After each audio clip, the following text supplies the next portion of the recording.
Este é o Filosofitas Podcast, terapias, fitas e filosofias.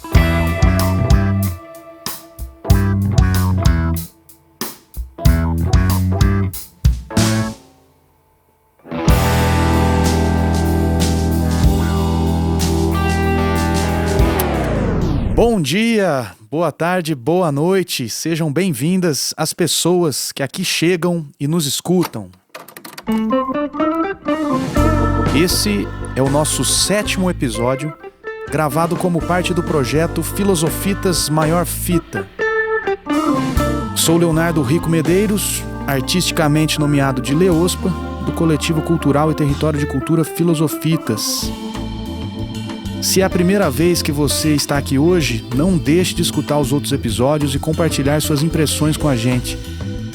Se gostar, dê o seu like e nos ajude a difundir nossa ideia de criar espaços de cultura do filosofar, territórios culturais, onde se possa experimentar a filosofia e o filosofar aplicados à arte de bem viver, com bem-estar e uma ideia expandida de saúde. Hoje, marcando presença, está conosco Elijone Munhoz Rodrigues Rosa, da cidade de Assis, São Paulo. Ele é biólogo, formado pela USP, professor do ensino médio e fundamental, tem experiências de pesquisa científica nas áreas de ecologia da restauração, botânica e educação ambiental, e é músico-compositor. Além disso, é um apreciador da cultura geek, da meditação e da neuropsicologia. Essa composição, qual que é o nome dela?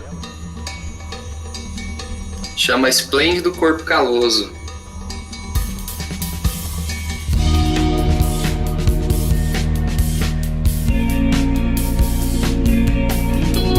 A questão do corpo caloso é que ele tem um papel fundamental, assim, conciliar as mensagens que vêm ali do hemisfério esquerdo, hemisfério direito do nosso encéfalo, né?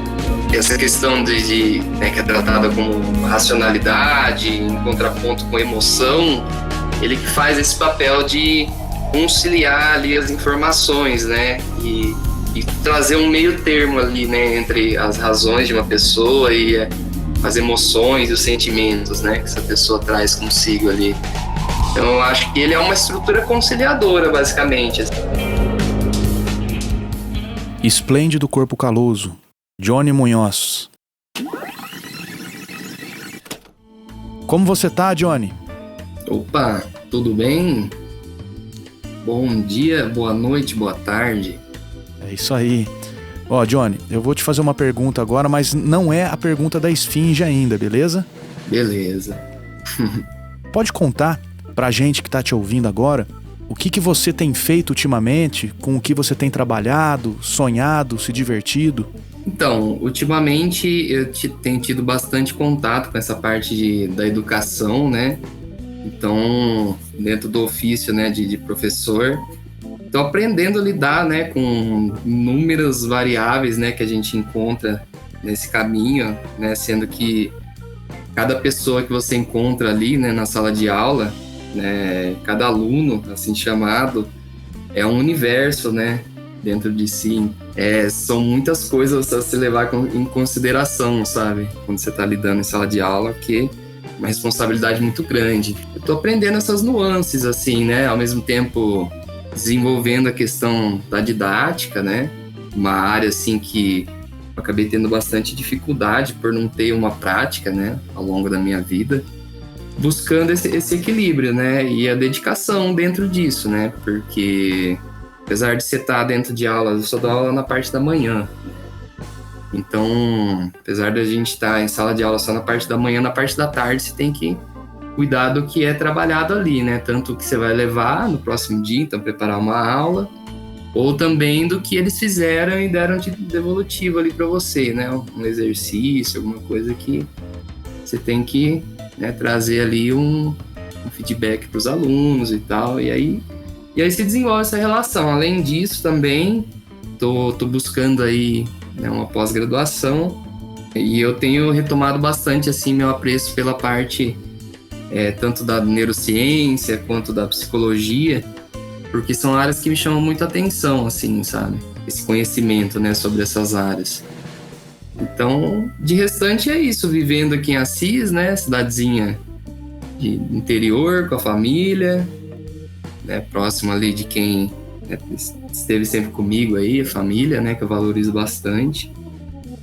E um tempo vago é ali, aquela questão de se divertir, ouvindo um som, fazendo uma música, tocando alguma coisa já existente, assistindo algo. Então vamos indo nessa caminhada aí. Vamos que vamos. Agora sim, é chegado o momento da pergunta que vem se repetindo nesse podcast. Quem é você, Johnny? Ou que enigma que te conta? Opa!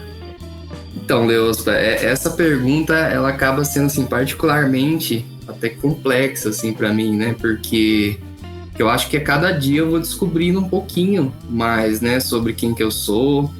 Mesmo assim, já, né, com a idade que eu tô ali, 30 anos, tendo uma identidade já estabelecida, né? Que não acaba mudando tanto. Mas eu acho que também essa pergunta é difícil porque a resposta que eu vou te dar gera uma fotografia ali verbal de quem eu tenho sido nos últimos tempos, assim. E aí acaba não representando tudo que eu já fui ou tudo que eu vou ser ainda, né? E aí eu acho que a nossa identidade está sempre, né, nessa construção, assim, né? A questão do meu nome, né? Ele, Johnny, vem de uma conciliação de escolhas, né? Que meu pai, ele queria o Eli, né? Minha mãe, ela queria o Johnny. E aí eles acabaram ali, depois de várias discussões, juntando esses nomes, né? E aí é legal que até traz um valor que, assim, eu admiro demais e sempre tô colocando em prática, assim, lógico que dentro das minhas limitações, que é a questão da conciliação mesmo, né? Acho que isso já vem da história do meu nome. Também, de maneira mais objetiva ainda, eu sou alguém, assim, que tô na busca de compreender tudo que tá ao meu redor, na busca de questionar a mim mesmo e ao mundo com esse objetivo, né? De compreender, de cultivar amor pelas coisas, né? Valorizo também tempo com as pessoas que eu gosto, né? De estar próximo delas. Também sou alguém que observa e valoriza muitas coisas que são simples ali da vida, né? E tô na busca da aceitação ali das efemeridades que a vida vai colocando pra gente, né? Busca do conhecimento também, mas eu tenho algumas preferências, assim, sabe? Às vezes eu sou um pouco preguiçoso para alguns conhecimentos que eu queria ter, mas eu acabo reforçando aqueles que eu tenho uma certa aptidão, assim, sabe? Ou que me chamam mais. Mas não para, tipo, usar esses conhecimentos simplesmente para obter um capital material, ou usar isso dessa forma, né? Mas também para conviver com uma percepção, assim, mais integral da vida, né? Sou super grato por ter essa oportunidade. Por último, acho que eu sou uma imensidão, cara. Imensidão de percepção, de sentimento, de emoção, de ação e até mesmo de vidas, assim, centralizado no que eu chamo de eu. Ele, Johnny. Johnny, é do nosso interesse e de quem está nos ouvindo deixar-se caminhar com as experiências e os pontos de vista singulares das pessoas que passam por aqui. Você é uma dessas importantes pessoas e parte do que justifica a sua presença aqui são seus trabalhos e envolvimentos vitais com a educação, com a arte e com a cultura. Nós também chamamos aqui, né, pessoas que trabalham no viés terapêutico. E ainda que você não trabalhe com o viés terapêutico, você tem pensado as pós-graduações que dialogam com a neuropsicologia, como você disse.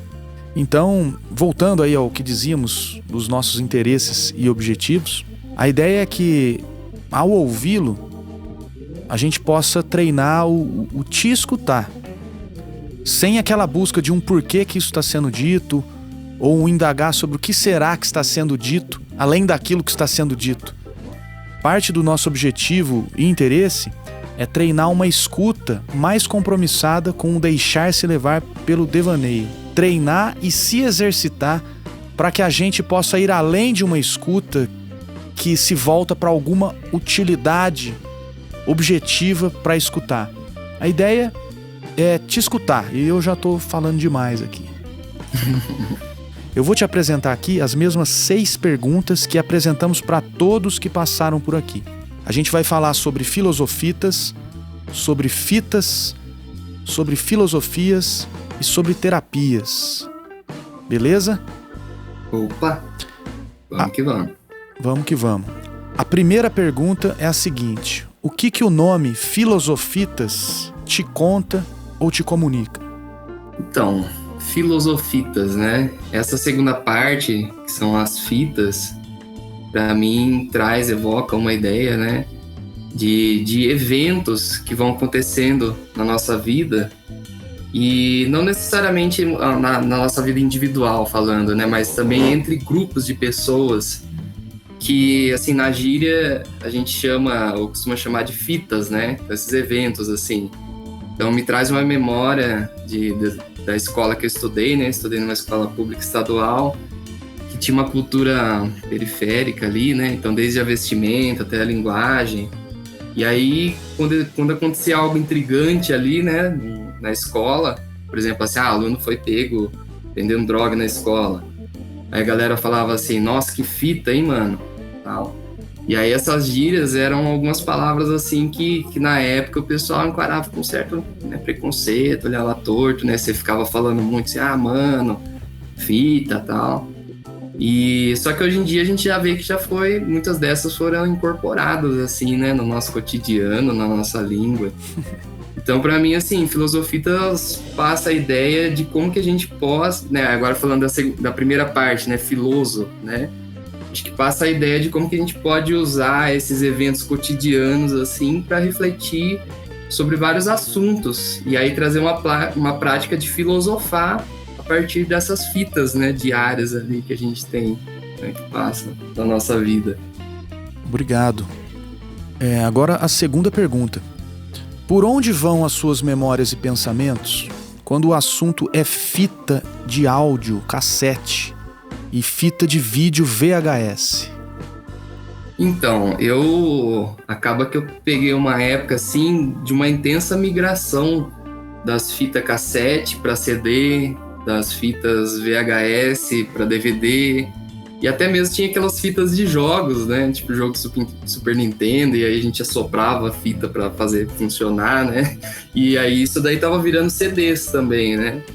Então o contato que eu tive assim com fitas foi ali até os 10 anos de idade, já começou a ter essa transição aí, né? Sobre a fita cassete, assim, eu não tenho tanta memória afetiva, assim, com as músicas, os sons, que eu não ouvia tanto. A gente não tinha muito dinheiro naquela época, né? Então, às vezes, o que tinha ali era 3, 4, né? Poucos, né?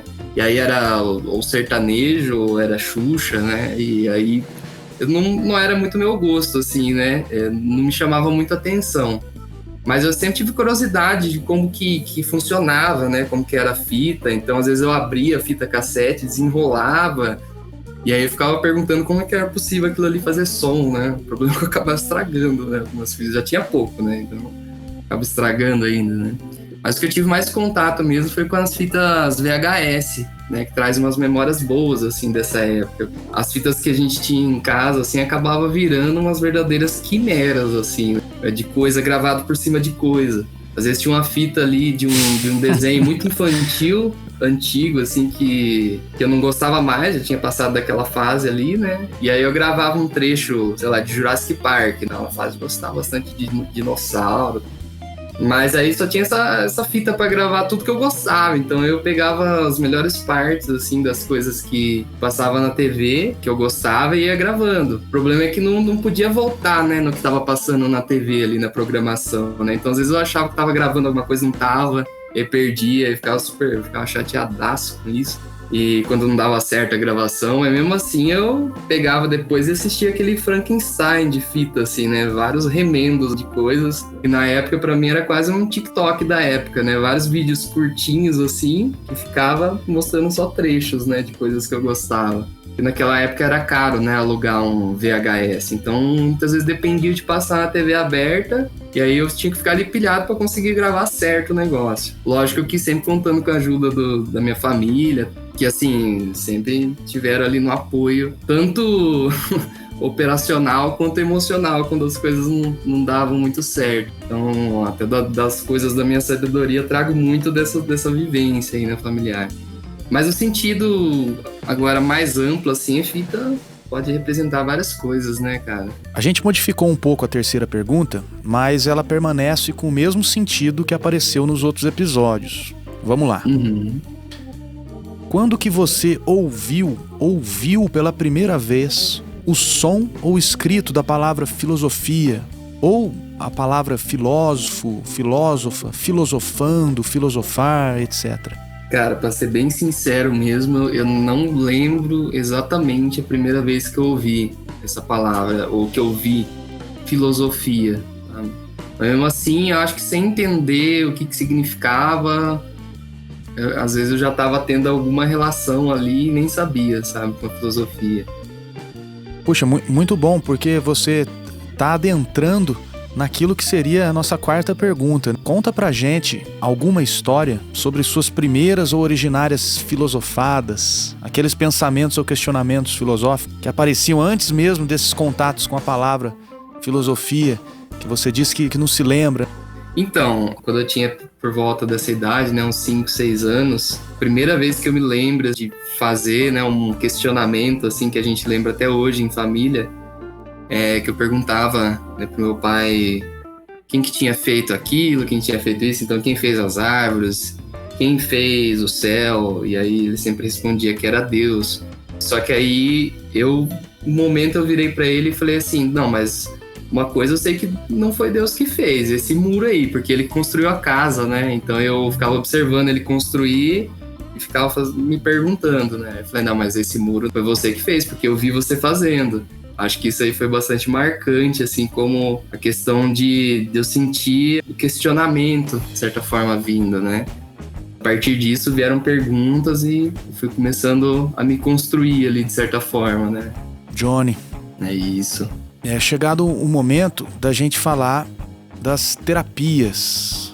No episódio passado, a gente entrevistou a Luísa, psicóloga formada na Unesp de Assis. E hoje é você quem está aqui, de Assis, e alguém que já circulou bastante pelos arredores daquela universidade também. Falando de terapias, o que você já ouviu falar e o que você poderia nos dizer sobre os seus sentimentos e pensamentos em relação à possível relação entre terapias, psicoterapias e a filosofia? Que eu, o pouco domínio ou opinião que eu tenho ali dentro dessa área, eu vejo que, por exemplo, a questão, né, da filosofia, ela tem um potencial muito grande de trazer novas lentes ali para enxergar o mundo, sabe? E eu acho que isso se relaciona totalmente ali com a questão das terapias. Muitas vezes a pessoa, ela precisa de uma abordagem diferente ali para conseguir, né, tirar ela daquele labirinto psicológico que às vezes ela esteja. Se trabalhada, né, de uma maneira colocada que a pessoa consiga ajudar a pessoa a trilhar um pouco ali aquele labirinto, e ajudar que ela saia ali, né, daquela situação, ou às vezes não é o caso dela sair no momento, né, mas eu acho que a filosofia, ela traz essa questão da pessoa sair, né, daquele estado que ela tá, mesmo que for por uma questão do incômodo que a filosofia pode trazer no momento, ou o conforto que a filosofia pode trazer no momento. Então eu acho que isso daí é uma relação, assim, que é bem intrínseca, né, da filosofia com as terapias. Eu acho que é uma abordagem que é necessária hoje em dia, porque às vezes a pessoa só vai vivendo naquela vida automática, e eu acho que viver no automático é a fórmula para entrar numa questão onde a pessoa vai precisar de uma terapia. A filosofia, ela influencia, né, na questão de tirar do automático. Ela é uma ferramenta, até mais que isso, né? Ela traz novas perspectivas ali para a pessoa. Grande Johnny. A gente vem falando por aqui da filosofia clínica, que é uma escola, uma área de conhecimento, um método e uma metodologia de abordagem terapêutica sistematizada no Brasil pelo filósofo Lúcio Pachter. Selecionei o trecho de um livro aqui para a gente escutar a leitura e você comentar em cima de uma pergunta que eu vou fazer. Pode ser? Opa, vamos. O trecho é do livro chamado Tópicos, do Recanto da Filosofia Clínica. Foi escrito pelo Cadu Nascimento, que é mestre em filosofia, professor da filosofia clínica e que tive a honra e o prazer de conhecer em Goiânia, no Encontro Nacional da Filosofia Clínica, que procurou relacionar a filosofia clínica com a espiritualidade. Mas voltando ao texto, o Cadu procura trabalhar o tópico 14 da estrutura de pensamento, denominado espacialidade. Para quem não está familiarizado, na filosofia clínica, a gente considera que a EP, ou estrutura de pensamento das pessoas, é tudo o que está na pessoa. Conhecimentos, aptidões, emoções, sensações, impressões, padrões, traumas, etc, etc. É tudo o que está existindo com ela. Esse tudo que existe com a pessoa, na filosofia clínica, a gente vai considerar com a ajuda de 30 tópicos, 30 topoi, ou lugares. A depender da pessoa e da sua singular estrutura de pensamento, alguns tópicos vão aparecer mais e outros tópicos vão aparecer menos, naquele jeito existencial da pessoa, ou naquelas maneiras como a pessoa existe. Um desses tópicos é o tópico 14, espacialidade. Nesse tópico, a gente considera os movimentos espaciais da estrutura de pensamento da pessoa em 4 direções. Cada uma dessas 4 direções é um submodo.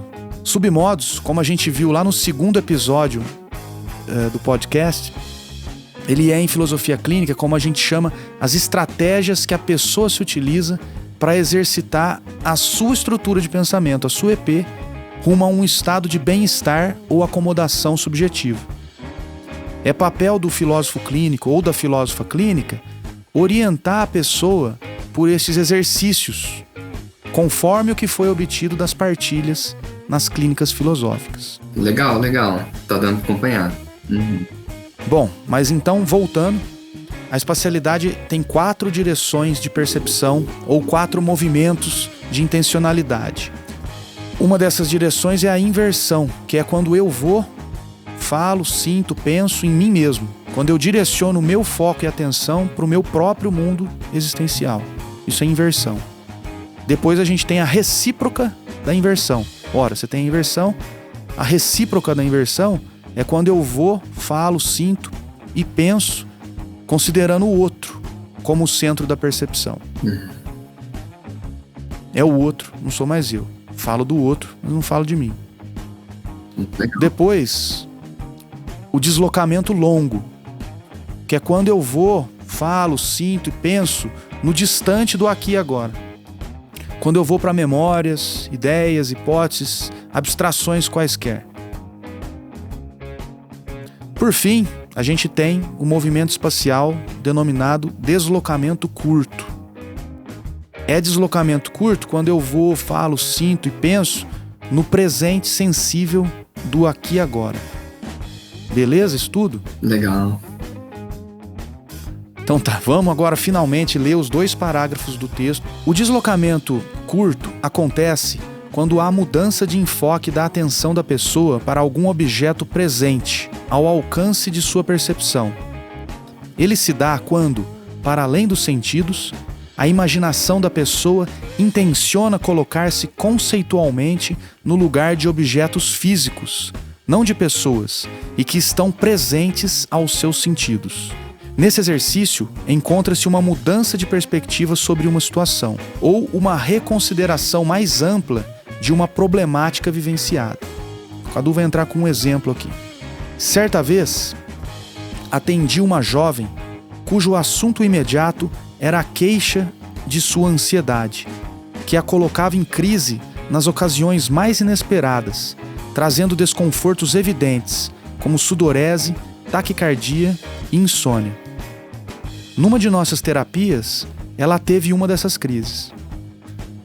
Como eu já tinha feito a colheita de sua historicidade, estava de posse da autogenia de sua EP, sabendo que essa jovem era ricamente sensorial e a vivência de uma armadilha conceitual mergulhava em ideias complexas, convidei-a a prestar atenção em sua própria respiração.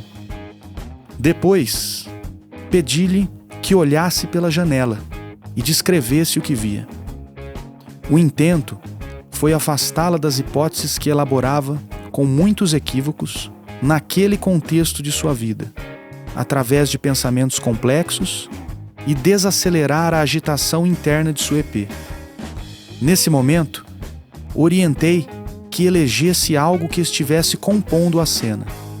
Ela escolheu um passarinho que pousava sobre o muro e que depois voou para o galho de uma das árvores que ali estavam. Pedi que ela imaginasse que o passarinho era ela e que me descrevesse o que via.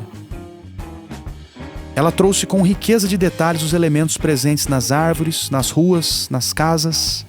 Ao final do exercício, ela se encontrava mais serena, estável, dando notícias de estar bem. Johnny, por onde foram e vão seus pensamentos e sentimentos? Por onde foi sua estrutura de pensamento com esses trechos? Acho que foi num sentido de contemplação mesmo, né? Dessa possibilidade que a gente tem de conseguir enxergar não conseguir assim, né? No plano material, real, né? Mas conseguir gerar essa abstração e o quanto que essa abstração gera uma conexão ali com, né, no caso aqui foi um ser vivo, mas poderia ser talvez um objeto também, né, algo inanimado ali, né? E essa conexão faz com que a gente acabe desfocando, né, daquele problema que a gente está... Aquela ansiedade, aquela coisa de estar dentro de si, assim, né, intensamente. E eu acho que foi no sentido mesmo de admiração mesmo, né? Mais ainda por essa natureza, né, cara? Que possibilita essas coisas, mas me traz muita curiosidade também. Eu acho que foi muito no rumo de me sentir muito curioso, mas ao mesmo tempo são várias emoções, né? Porque você acaba ficando... A curiosidade é sobre algo que deve ser, assim, muito difícil, né, de compreender, mas eu lido, assim, com essa situação de saber que pode ser que eu não descubra o que está por trás, né, dessa possibilidade, mas que isso funciona. Isso serve como uma terapia, mas o que tem por trás, né, disso, olhando por um ponto de vista, assim, científico, a gente tá longe ainda de entender, né, cara? Você costuma passear por florestas? Ou costumava?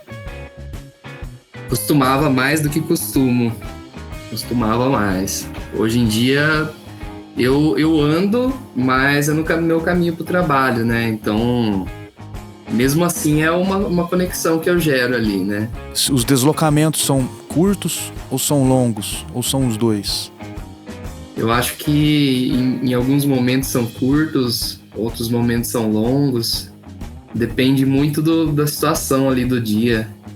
Depende muito da maneira que eu acordei, né? Da maneira que eu nasci naquele dia ali, né? Que fita, hein? Que fita, cara. Maior fita. Muitas fitas. Sigam a gente lá no @filosofitas1 no Instagram, @filosofitas no Facebook, nosso canal no YouTube e o nosso site www.filosofitas.com.br. Valeu, Eli Johnny. Muito obrigado. Valeu, brigadão, Deus. E obrigado a vocês, pessoas que nos ouvem, alimentando, integrando e transformando as vozes coletivas do Filosofitas. Até a próxima.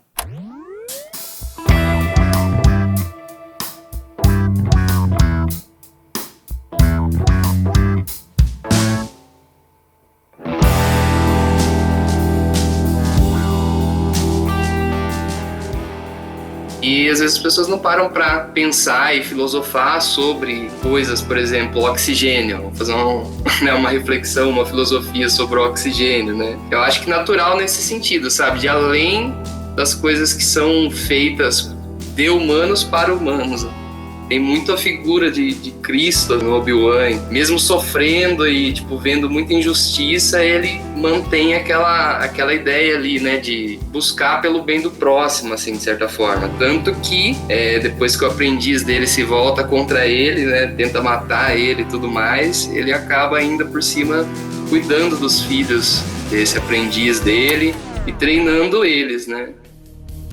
projeto Filosofitas Maior Fita, uma realização da Secretaria da Cultura e Economia Criativa do Governo do Estado de São Paulo, via Programa de Ação Cultural PROAC ICMS, contando com o apoio da Goal Projetos e patrocínio da Usina Batatais, Usina Lins e Grupo Santa Emília.